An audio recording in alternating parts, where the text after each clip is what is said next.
नमस्कार. आपण बघत आहात Divya Bharat BSM news channel. Divya Bharat BSM news channel सर्वसामान्य माणसाच्या न्यायासाठी. दिव्य भारत BSM न्यूज चॅनलमध्ये मी भागवत महाले आपणा सर्वांचं मनपूर्वक स्वागत करत आहे. श्री देव दीपावली शिव महापुराण कथा पूज्य पंडित प्रदीपजी मिश्रा सिओर वाले नाशिक येथे सुरू असलेल्या या शिव महापुराण कथेनिमित्ताने लाखोंची संख्येने गोदावरी तीरी भाविक आलेले असून त्याचा आनंद या ठिकाणी भक्तगण घेत आहेत. प्रदीपजी मिश्रा यांनी गोदावरी त्र्यंबकेश्वर कपालेश्वर गोदावरी तीरी असलेल्या श्रीराम कथेचंही या ठिकाणी वर्णन करण्यात आलं. यावेळी भक्तांच्या विविध प्रश्नांचं उत्तर त्यांनी दिलेले आहे. अशा प्रकारचे या शिव महापुराण कथेमुळे जीवनातील संकट दूर होत असतात असे यावेळेस त्यांनी भक्तांना या ठिकाणी आपल्या कथेमधून सांगितलेले आहे. बघूयात पुढील बातम्या. विचारो,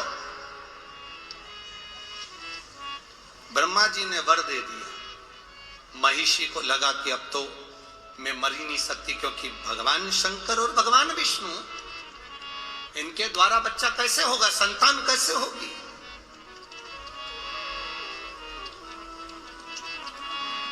और महाराज, रचा है सृष्टि को जिस प्रभु ने, वही ये सृष्टि चलाए. जो पेड़ हमने लगाया पहले, उसी का फल हम अब पा रहे. चाहे सृष्टि को जिस प्रभु ने, वही सृष्टि चला रहे. शिव कथा कर रही है, भगवान शंकर का संवाद कर रहा है. महिषी ने वर मांगा कि शंकर और विष्णु की संतान मेरा वध करे. जो भूतों ना भविष्यते हो ही नहीं सकता, एक पुरुष और स्त्री की संतान प्रकट होकर मार सकती है, और दो देवता शिव और विष्णु की संतान कैसे हो. ब्रह्मा जी ने वर दे दिया. तथास्तु. सृष्टि की रचना करने वाले ब्रह्मा जी अब वर तो दे बैठे. अब विचार में पड़ गए कि वर महिषी को दे दिया कि शंकर और विष्णु की संतान इस महिषी को मारेगी. करें तो करें क्या. ब्रह्मा जी संकोच में पड़ गए, एकांत में जाकर बैठ गए, बहुत गहन चिंतन करने लगे. क्या होगा, संतान कैसे होगी, संतान की प्राप्ति कैसे होगी. आया समय, राक्षसों ने उपद्रव मचाया, समुद्र मंथन का समय आ गया. और रचा है सृष्टि को जिस प्रभु ने, वही ये सृष्टि चला रहे. बस आ गया समय, मंथन का समय आया. देवता असुरों के बीच में साझा हुआ, अमृत निकलेगा, पाएंगे. मंथन के समय पर सब कुछ निकला. विष भी निकला, रतन माणिक मोती औषधि सब निकले. बाद में अमृत निकला. अमृत असुर लेकर चले गए. तब भगवान नारायण मोहिनी स्वरूप धारण कर लिए. कौन सा स्वरूप रखा भगवान विष्णु ने. महिषी ने वर क्या मांगा था, भगवान नारायण और शिव के द्वारा प्रकट संतान मेरा वध करे. अब राक्षसी तो राक्षसी, उसने उपद्रव मचाना चालू कर दिया. भले वो सुंदर बन गई तो क्या हुआ, वन में रहने लगी, उपद्रव करने लगी. भयंकर उपद्रव मचाया, भयंकर उपद्रव.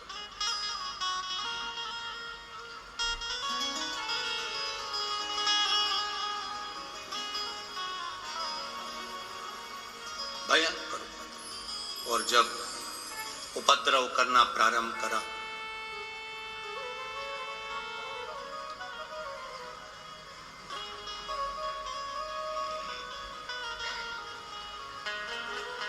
संहार करना जरूरी है.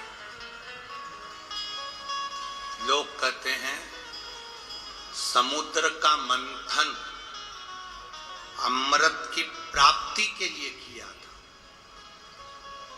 बहुत ध्यान से सुनना। दुनिया के लोग कहते हैं समुद्र का मंथन अमृत की प्राप्ति के लिए किया था। शिव महापुराण की कथा, स्कंद पुराण देवी, यहाँ सुंदर देव दीपावली, शिव महापुराण की कथा कहती है अमृत की प्राप्ति के लिए मंथन नहीं किया था। उस महिषासुर की बहन महिषी ने वर मांगा था, शंकर और विष्णु की संतान से मरूं, उस संतान को जन्म देने के लिए ये समुद्र मंथन करा गया था। ये मंथन का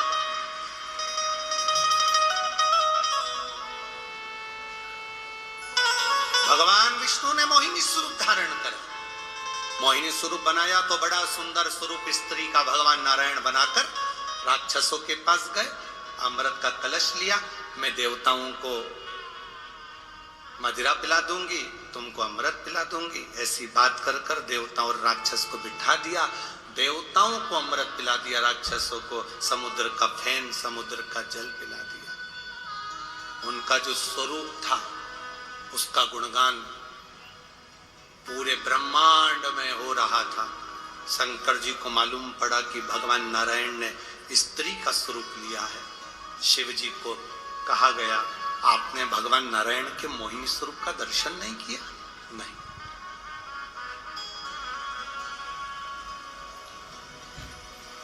और पकड़ के गोरा जी की बैया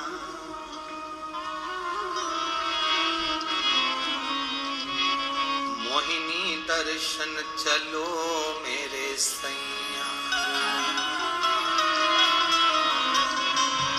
पकड़ के गौरा जी की बैया मोहिनी दर्शन चलो मेरे सैया।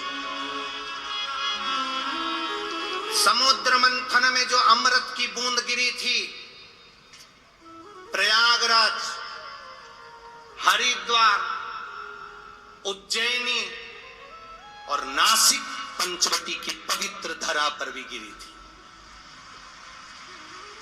इसलिए कुंभ का मेला इन क्षेत्रों में लगता।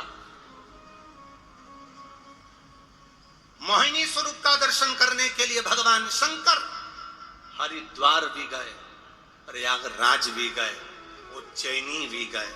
आखिरी में भी मोहिनी स्वरूप का दर्शन जब भगवान शंकर को नहीं हुआ, तब इस नासिक, इस गोदावरी के तट पर शिव आए और भगवान के मोहिनी स्वरूप का दर्शन किया। भगवान के मोहिनी स्वरूप का दर्शन। मोहिनी स्वरूप में भगवान नारायण शिव जी को, शंकर नारायण को, दोनों एक दूसरे को देखे। देखते ही उसी समय पर दोनों के नेत्र की मिलन की दृष्टि इतनी प्रबल थी, इतनी प्रबल थी कि शिव सुध भूल गए भगवान नारायण को देखकर। नारायण सुध भूल गए भगवान शंकर को देखकर। नेत्रों से दोनों के अश्रु गिर गया। वो अश्रु का मिलन मां पार्वती जी के हस्त कमल पर हो गया। उस मिलन से एक बच्चे ने जन्म ले लिया, जिस बच्चे को सुंदर पंपा नदी के तट पर छोड़ दिया गया। पार्वती से शिव ने कहा इस बच्चे को यहाँ छोड़ो। क्यों? यहाँ मेरा एक भक्त रहता है। पास में पंडालम नगर है, जिस नगर में मेरा एक भक्त रहता है राजशेखर, वो भक्त मेरा गुणगान करता है, नारायण की उपासना करता है, उसके घर में औलाद नहीं है, उसको ये संतान देना है। ये संतान प्रभु, ये ब्रह्म भगवान विष्णु और आपके मिलन से हुई है। भगवान ने पार्वती से नहीं कहा कि ये महिषी को मारने के लिए हुई, ये तो मेरे भक्त के घर में संतान देना, भक्त के घर। एक माँ ने लिखा 11 साल तक मेरे घर में औलाद नहीं हुई गुरुदेव। आखिरी में जब सब तरह से हार गई, जब सब तरह से हार गई, तब किसी ने कहा कि एक बार सफेद आंकड़े की जड़ का प्रयोग करो, संतान जरूर। तब मेरे बाबा ने मुझे औलाद दी। एक पत्र और आया है, एक बहन ने लिखा, मेरे पति पानघर पुलिस में है, उनका नाम रविंद्र शिवाले है, उनकी पुलिस की नौकरी है, अच्छी पद पर है। 2022 में उनके मुंह में एक छाला हो गया था, जिसका मैं फोटो लगा रही हूं मेरे पति का। ऑपरेशन के पहले का, ऑपरेशन के बाद का जो फोटो है वो दिखा रहे। कहीं बैठी हैं तो हाथ हिला सकती हैं, बैठी हैं कहीं, आप ही हैं, दोनों हाथ हिला दो एक बार। श्री शिवाय नमस्तुभ्यम। मेरे पति पानघर पुलिस में है, उनका नाम रविंद्र शिवाले है। सन 2022 में उनके मुंह में छाला हो गया। हमने 9 अगस्त 2022 में उनको हॉस्पिटल में जांच कराई। डॉक्टर ने कहा कि इनका जो छाला है, उस छाले के आसपास में से जगह को काटना पड़ेगा। काटने के बाद वो जगह चेक करने के लिए जाएगी, क्योंकि इनको जो छाला है वो साधारण नहीं है, पूरे लक्षण जो हैं वो अन्य बीमारी के हैं। अब हम बुरी तरह से हार गए गुरुदेव। फिर हम 29 अगस्त 2022 को केवरी मानवता हॉस्पिटल मुंबई नाका नासिक में ऑपरेशन के लिए भर्ती किए। 30 अगस्त को ऑपरेशन करने के लिए बोला गया। गुरुदेव, तभी शिव महापुराण की कथा हो रही थी और किसी ने कहा कि शिव पुराण की कथा टीवी पर आ रही है, उसमें गुरुजी हरताली के तीज का महत्व बताया। हरताली का तीज के दिन फुलेरे का दर्शन 5 जगह करना चाहिए। दर्शन कर कर जो मांगते हैं वो मिलता है। मैंने मेरी पड़ोसन से कहा, मेरा पति को डॉक्टर ने बड़ी बीमारी बता दी है, जांच होने जा रही है, अगर मेरे बाबा ने मेरी सुन ली, कहीं शिव पुराण होगी तो जाकर सुनूंगी, बाबा को निवेदन करूंगी। गुरुदेव, गाल का हिस्सा काटा गया। जांच के लिए सारे जितनी जगह हमने डॉक्टरों की जांच कराई थी, सबने कह दिया था इनको ये बीमारी है और रहेगी, इसलिए वो स्थान काट कर भेजा गया। पर बाबा तो बाबा है गुरुदेव।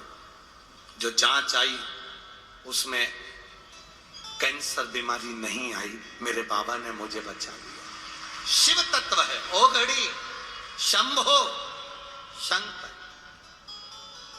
ठीक है बाबू, शिव कृपा बनी रहे। एक बार हाथ हिलाकर हर हर महादेव। शिव तत्व इसी को कहते हैं। एक भक्ति, एक भरोसा, एक विश्वास, एक दृढ़ता जीवन का सुख देते, जीवन का आनंद देते। अरे तेरी कृपा बिना न हिले, लेते हैं श्वास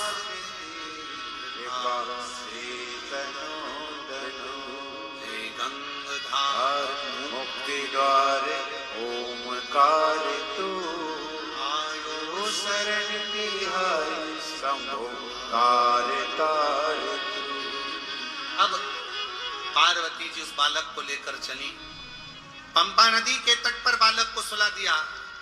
राजशेखर उस नगर का राजा निकल कर जा रहा था, जिसके घर में संतान नहीं थी। देने वाला जब देता है तो छप्पर फाड़ कर देता है।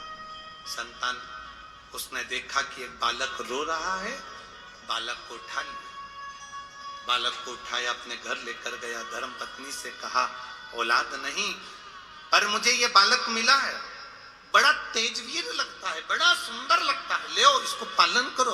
रानी ने उसका पालन पोषण करा। बालक आया, बड़ा हुआ, पालन पोषण करा। कुछ महीने के बाद रानी का भी गर्भ ठेर गया।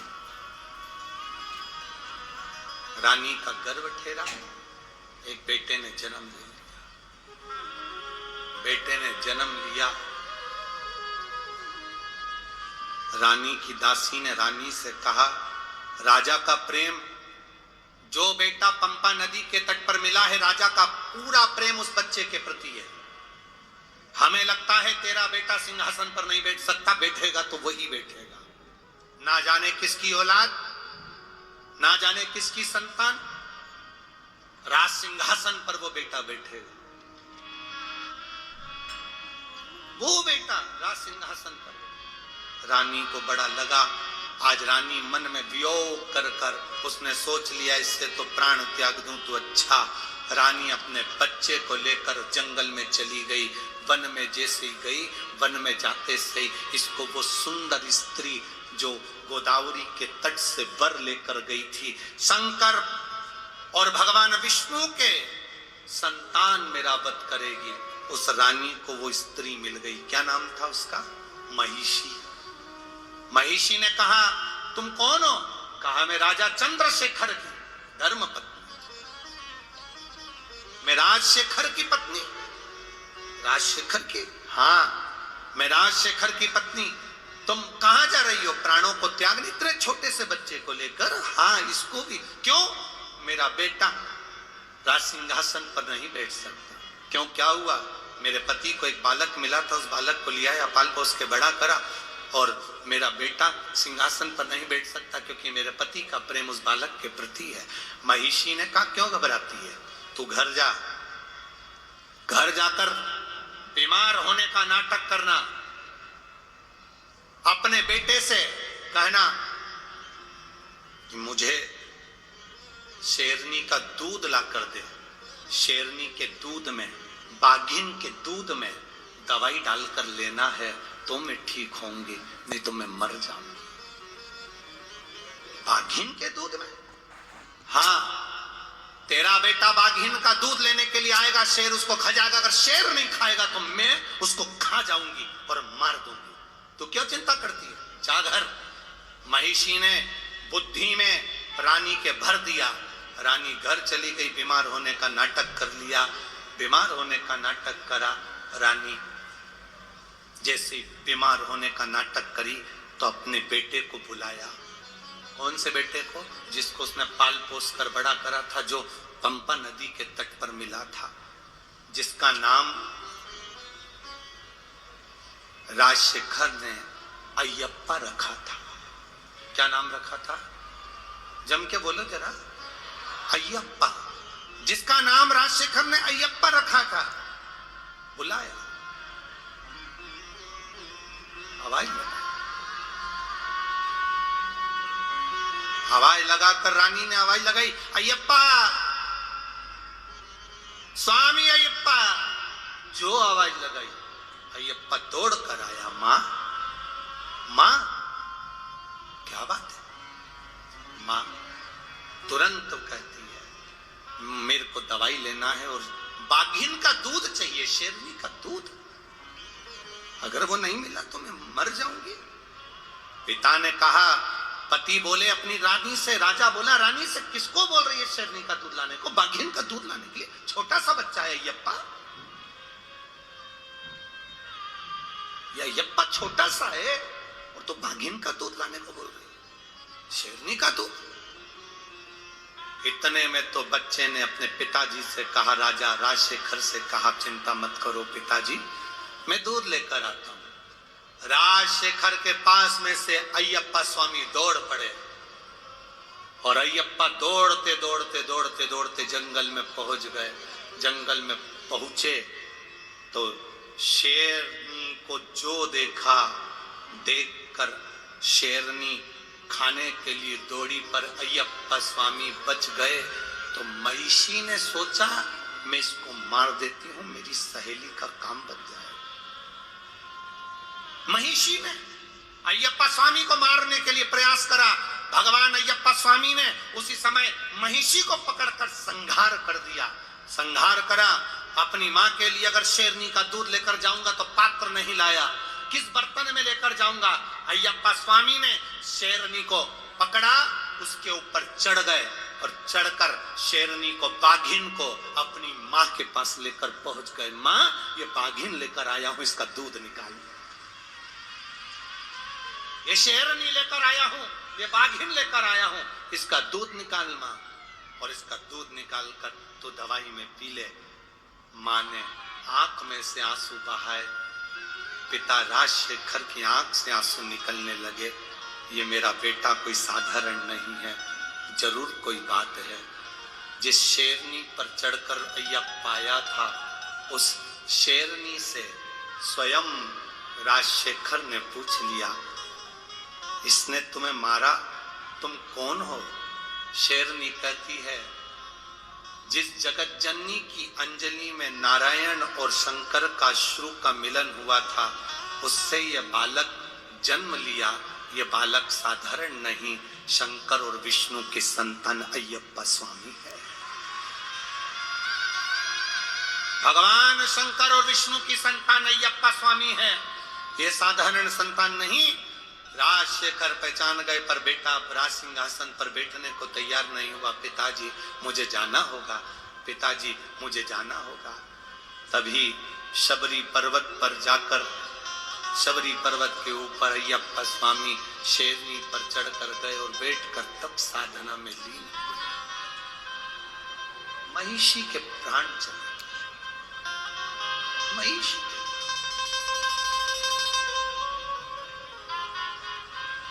महिषी मरी, देवता आनंद कर आनंद। महिषी के मरते ही सुख का भान हो गया। जब जब असुरों का संहार हुआ है, जब जब राक्षस मरे हैं, जब जब असुर का संहार हुआ है, इस भारत की भूमि पर दीपावली का त्योहार मना है। जब असुर मरे हैं,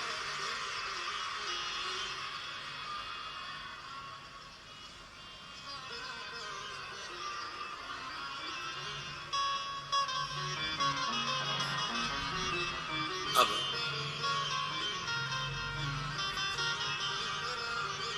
महिषी तो मर गई। गोदावरी के तट का जो फल महिषी ने मांगा था, वो वचन भगवान ने निभा दिया। भगवान नारायण और भगवान शिव की संतान अय्यप्पा स्वामी ने उसको मार दिया। अय्यप्पा स्वामी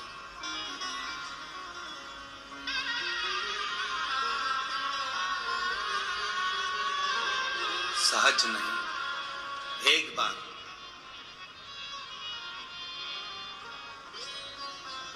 काशी में माता पार्वती भगवान शंकर के साथ विचरण कर रही, तभी भगवान शंकर को माता पार्वती जी ने प्रश्न किया, स्वामी, संसार के लोग, मृत्यु लोक में जन्म लेने वाला मनुष्य जो दुख में ग्रसित होता है, दुख में भरा रहता है, दुख में ग्रसित है, उस जीव का कल्याण कैसे, उसका उद्धार कैसे? एक पत्र है, देखिए। मेरा नाम कविता दीपक जमादार है। कहीं बैठी हैं तो हाथ हिला सकती हैं, आप ही हैं। मेरा नाम कविता दीपक जमादार है। मेरा 2013 में किडनी ट्रांसप्लांट हुआ है और 2021 में मुझे कैंसर हुआ है। एक बार फिर से हाथ हिलाइएगा। 2013 में मेरा किडनी ट्रांसप्लांट हुआ, 2021 में मुझे कैंसर हुआ, 6 कीमो हुए। केमो लेने के बाद भी मेरी तकलीफ बढ़ती गई। बाद में मुझे माइकोसिस हुआ। गुरुदेव, तकलीफ बहुत बढ़ी, कष्ट बहुत बढ़ा। कैंसर जैसी बीमारी भी कष्ट देने लगी, सही होने का नाम नहीं ले रही। तब शिव जी पर एक लोटा जल चढ़ाती, आचमन कर लेती। कब तक दवाई खाऊं, कब तक भय से जिंदगी जीऊं? और गुरुजी, अब मैं बाबा के भरोसे रह रही हूं। जब दवाई खाती थी तब पलंग पर थी, आज जल पीती हूं तो पंडाल में बैठकर कथा सुन रही हूं। ये शिव की कृपा। आराम है बाबू? ठीक है अभी पहले से? दोनों हाथ एक बार हिला दीजिए। इतनी बड़ी बीमारी होने पर गुरुदेव, किडनी का ट्रांसप्लांट करा लेना, 21 से अभी तक कैंसर रहना, और कैंसर होने के बाद जब पलंग पर पड़ गई थी तब बहुत दुखी थी, पर अब मेरे बाबा का जल पीती हूं ना, पूरे भरोसे से पीती हूं। पहले पलंग पर थी, अब मेरे बाबा की कृपा से मैं कथा के पंडाल में हूँ, टीवी पर कथा सुनती रहती हूँ और बाबा के भरोसे जीती रहती हूँ। मैं पूरी तरह से ठीक हूँ। मेरे पति महाराष्ट्र पुलिस में ही नासिक में स्थापित हैं, उनकी नौकरी यही है। बाबा की बड़ी कृपा है गुरुदेव। शिव की कृपा क्या होती है कोई मुझसे पूछे, मेरा मोबाइल नंबर इस पर्चे में भी लिखा हुआ है गुरुदेव। शंकर शंकर है।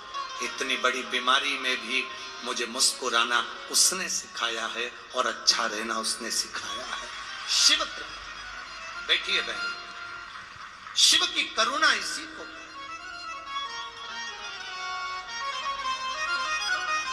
मैं भी खड़ी हो पार पसारे अपने गए दिव्य भारत BSM न्यूज चॅनलमध्ये नवनवीन घडामोडी, ताज्या व खात्रीदायक बातम्या बघण्यासाठी पाहत रहा Divya Bharat BSM news channel. पुन्हा बातमी बघण्यासाठी न्यूज चॅनलला शेअर करा, लाईक करा व सबस्क्राईब करा। धन्यवाद।